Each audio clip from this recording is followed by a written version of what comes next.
ये मार्गदर्शन हम सब का करती रहती है। यह प्रतिज्ञा केवल युद्ध की नहीं बल्कि आत्मसम्मान, साहस और न्याय की थी, जो हमें पवित्र वाणी से मिली है, जो हमारे लिए एक प्रेरणा का स्रोत भी है। गुरुजी ने अपने चारों पुत्रों के बलिदान दिया ताकि देश के अन्य पुत्र और पुत्रियां वो सुरक्षित रह सके। ये गुरुजी के पुत्रों ने इस धर्म की और देश की रक्षा के लिए अपना महाबलिदान दिया। ये सब शहादतें भी दे शिवावर मोहे इहे शुभ कर्मन ते कबहू न टरूं का जज्बा रखने वाले उस महान योद्धा को अपने प्रण से वो हिला नहीं सकी। ये हम सब उस इतिहास के बारे में हम जानते हैं। यह सर्वोच्च त्याग की भावना श्री गुरु गोविंद सिंह जी को केवल सिखों का ही नहीं बल्कि संपूर्ण राष्ट्र का ये नायक बनाती है। ऐसे महान वीर और बलिदानी गुरु से सिख कौम ने बहादुरी सीखी है। आपकी कुर्बानियां तथा वीरता पर सभी भारतवासियों को गर्व है। वहीं आजादी के बाद भारत माता के दूध को लाज नहीं लगने दी। अपनी मेहनत और ईमानदारी से जिसमें आप लोग बेहतर प्रदर्शन कर आगे बढ़ रहे हैं, ये हम सब के लिए बहुत ही गर्व का बात है। प्यारी साध संगत जियो, आज जब यह पवित्र जोड़ा साहिब हमारे बीच है, गुरुजी के उन चरणों का ये प्रतीक है जो धर्म की रक्षा के लिए बिना रुके बिना थके ये चलते रहे हैं। ये हम सब के लिए एक प्रेरणा है। ये वो चरण थे जिन्होंने जुल्म के विरुद्ध खड़े होने का साहस हम सबको दिया है। जब हम इन चरण कमलों के दर्शन करते हैं तो हमें उनकी वीरता, उनकी करुणा, उनकी अद्भुत नेतृत्व क्षमता से हमें प्रेरणा मिलती है। मुझे प्यारी साध संगत जी, इस यात्रा में माता साहिब कौर जी का भी पवित्र जोड़ा साहिब शामिल है। माता साहिब कौर जी को खालसा पंथ की मां होने का ये गौरव भी प्राप्त है।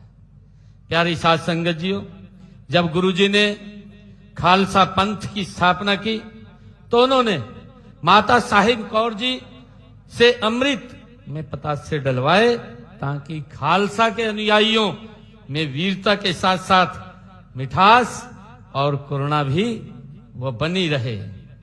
मुझे खुशी है कि हम लगातार गुरु के जो दिखाए हुए मार्ग के ऊपर निरंतर हमारी हरियाणा सरकार उन कार्यों को हरियाणा में आगे बढ़ाने का काम कर रही है। हमने समय समय पर चाहे देश के यशस्वी प्रधानमंत्री आदरणीय नरेंद्र मोदी जी, गुरु तेग बहादुर जी का जो प्रकाश पर्व है, जो गुरु नानक देव जी का प्रकाश पर्व है, गुरु गोविंद सिंह जी का प्रकाश पर्व है, और अभी हमने निर्णय किया है 1 नवंबर से लेकर के 24 नवंबर तक हरियाणा प्रदेश के अंदर गुरु तेग बहादुर जी के 350 साल को हम 1 महीने तक 4 यात्राएं हरियाणा प्रदेश के अलग अलग कोने से चलेंगी और वो 25 तारीख को कुरुक्षेत्र की उस पवित्र भूमि जहां पर समय समय पर गुरुओं के चरण कमल पड़े हैं उस स्थान पर एकत्र होंगी और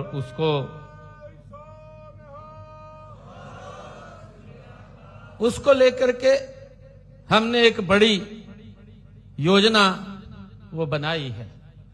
ये मुझे खुशी है कि हमने हमारी जब ये सरकार आई थी, मुझे बताते हुए खुशी है कि जिस स्थान पे गुरु नानक देव जी 40 दिन रह करके जिन्होंने कड़ी तपस्या और समाज को एक शिक्षा देने का काम किया है, उस पवित्र भूमि चिल्ला साहिब जहां पर वो 40 दिन तक रहे हैं, उस पवित्र भूमि को भी हमने पवित्र गुरुद्वारा चिल्ला साहिब के नाम करने का निर्णय वो हमारी सरकार ने किया है।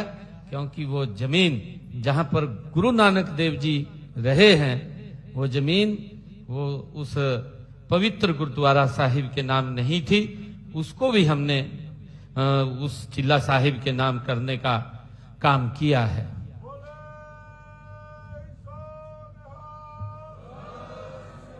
प्यारी साध संगत जियो, हमने हरियाणा विधानसभा के अभी जो मानसून सत्र में एक प्रस्ताव पास किया और उस प्रस्ताव के अंदर हमने 121 हरियाणा प्रदेश के अंदर ऐसे परिवार जिन परिवारों ने 84 के दंगों में, जिन परिवारों ने 84 के दंगों में वो उनके परिवार उस समय उस ग्रास में चले गए थे, ऐसे परिवारों के 121 परिवारों को हमने हरियाणा प्रदेश में उन परिवारों के एक सदस्य को नौकरी देने का हरियाणा सरकार में वो निर्णय किया है।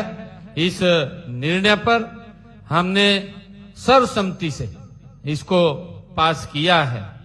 प्यारी साध संगत जियो, अंत में मैं एक बार फिर इस पवित्र चरण सुहावे गुरु चरण यात्रा में शामिल सभी मैं संत जनों का, महापुरुषों का, आयोजकों का और देश विदेश से आए हुए सभी श्रद्धालु गणों का मैं अभिनंदन करता हूं। गुरु जी की कृपा हम सब पर बनी रहे और यह यात्रा मंगलमय हो, ऐसी मैं गुरु चरणों के में प्रार्थना करता हूं। और आप सबको इस यात्रा में हम सब शामिल हैं। आप सबको मैं बहुत बहुत बधाई और शुभकामनाएं देता हूं।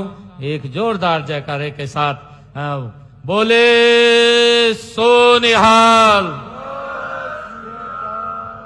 वाहेगुरु जी दा खालसा, वाहेगुरु जी दी फतेह।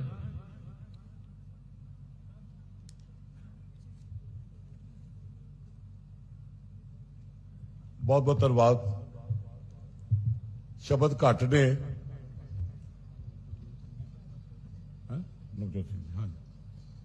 बहुत बहुत धन्यवाद।